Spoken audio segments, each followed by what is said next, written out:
शहीद सहाफत अरशद शरीफ की आज पहली बरसी। निडर और बेबाक सहाफी, दलाइल, शवाहिद, सबूत और तारीखी हवाले अरशद शरीफ की रिपोर्टिंग का हिस्सा। कौमी और बैनुल अक़वामी नशरियाती इदारों में तहकीकाती रिपोर्टिंग की। ARY न्यूज से मुंसलिक रहे। सियासतदानों की करप्शन को बेनकाब किया।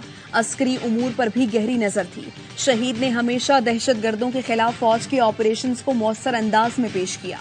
अरशद शरीफ का प्रोग्राम पावर प्ले अवाम में बहुत मकबूल था। तहकीकाती सहाफत में अरशद शरीफ का कोई सानी नहीं था। शहीद अरशद शरीफ की मिसाली खिदमात और जिंदगी के बारे में शहीद के अजीजों, अकारब और दोस्तों की आरा से मुताल्लिक खुसूसी डॉक्यूमेंट्री देखिए ARY न्यूज पर आज शाम 7:03 पर।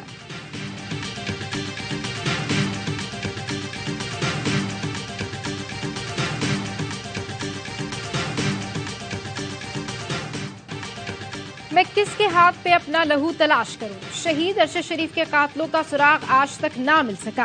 केनिया की पुलिस भी अपनी तहकीकात सामने ना लाई। पाकिस्तानी तहकीकाती टीम के दौरे भी कामयाब ना हो सके। अटॉर्नी जनरल ने भी एतराफ किया कि कोई ठोस शवाहिद या मवाद ना मिल सका। सुप्रीम कोर्ट ने हुक्म दिया कि हुकूमत तहकीकात में अक़वाम मुत्तहिदा को शामिल करे। PFUJ का अरशद शरीफ के कातलों को बेनकाब करने और कड़ी सजा देने का मुतालबा। सदर अफजल भट्ट और सेक्रेटरी अरशद अंसारी ने कहा, अरशद शरीफ के कातलों की गिरफ्तारी में पाकिस्तान और केनिया की हुकूमतें नाकाम हो चुकी। अक़वाम मुत्तहिदा फैक्ट फाइंडिंग कमीशन तश्कील दे।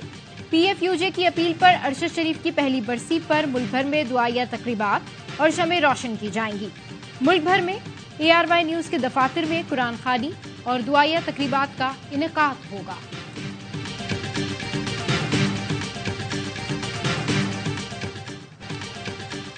अल-कसाम ब्रिगेड से पहली झड़प इजरायली फौज को महंगी पड़ी। सेहूनी फौजी 2 बिल्डोजर और 1 टैंक छोड़कर भाग निकले।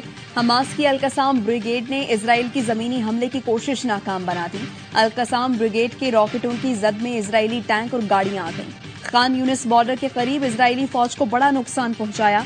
गजा में दाखिल होने वाले फौजी अपनी गाड़ियां छोड़कर फरार होने पर मजबूर हो गए। अल-कसाम ब्रिगेड के मुताबिक दरअंदाजी करने वाली इजरायली फौज का बहादुरी से मुकाबला किया। इजरायली टैंक और बिल्डोजर तबाह कर दिए।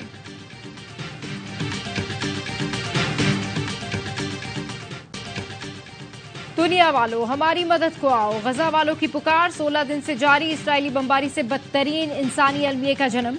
इजरायली बमबारी से बचने वाले दवाओं और गजा की किल्लत से मौत के दहाने पर खड़े हैं।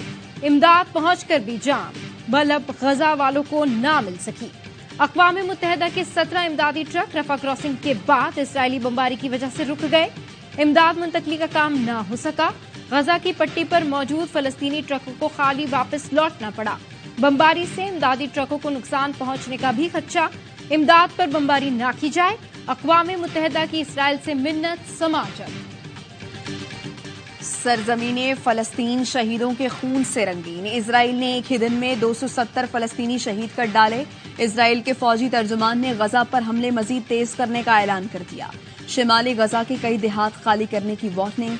इलाका खाली ना किया तो सबको हमास का हामी समझा जाएगा। सिहूनी फौज का मगरबी किनारे पर फजाई हमला, मस्जिद शहीद कर दी। जनीन पनाह गुज़ीन कैंप पर बमबारी की। 16 रोज में 1700 बच्चों समेत शहीद फलस्तीनियों की तादाद 4700 से बढ़ गई।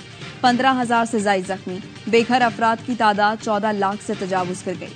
इजराइल की हिलाले अहमर को भी अस्पताल खाली करने की धमकी। हमास के तर्जुमान का कहना है इजराइल की बमबारी से अब तक 4 अस्पतालों में मेडिकल सर्विसेज खत्म हो चुकी हैं।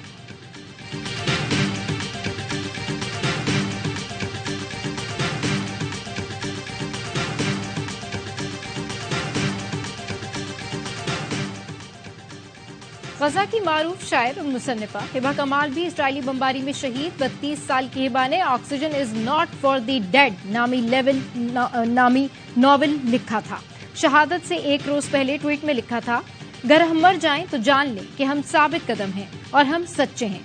गजा की माओ के सामने बच्चे और बच्चों के सामने वालिदैन शहीद हो रहे हैं। फलस्तीनी माँ खून में लथपथ बेटे के शहीद होने के बावजूद सिरहाने ड्रिप संभाले खड़ी रही। बमबारी के बाद सदमे से निढाल कपकपाती बच्ची की वीडियो ने दिल दहला दिए। गजा की जंग पूरे मशरिक़ वुस्ता में फैलने का खदशा। इजराइल ने हिजबुल्लाह के ठिकानों की आड़ में जुनूबी लबनान पर गोलाबारी की। लबनान इजराइल सरहद पर हिजबुल्लाह और सेहूनी फोर्सेस में वक्फे से झड़पें।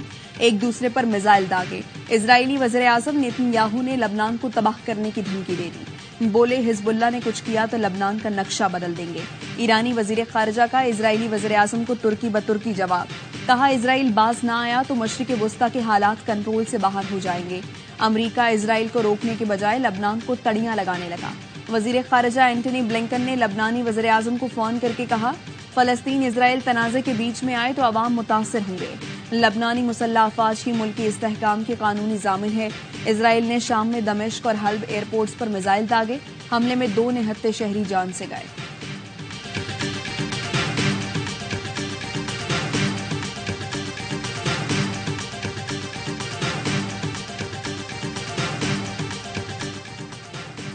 अमरीकी मीडिया भी इसराइल का माउथ पीस बन गया।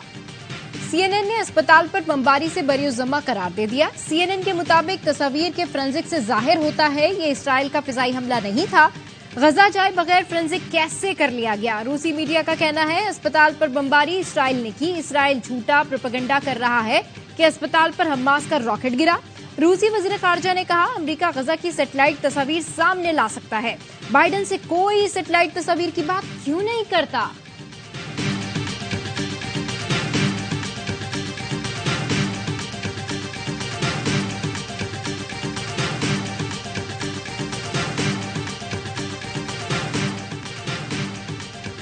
तेल अवीव में इस्राएली शहरियों का एहतजाज। मुजाहिरीन ने नेतन्याहू को इसराइल की तबाही का जिम्मेदार करार दे दिया।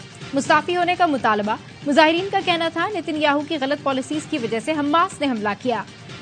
इसराइली यरगमालियों की रिहाई के लिए हमास से मुआहदा किया जाए।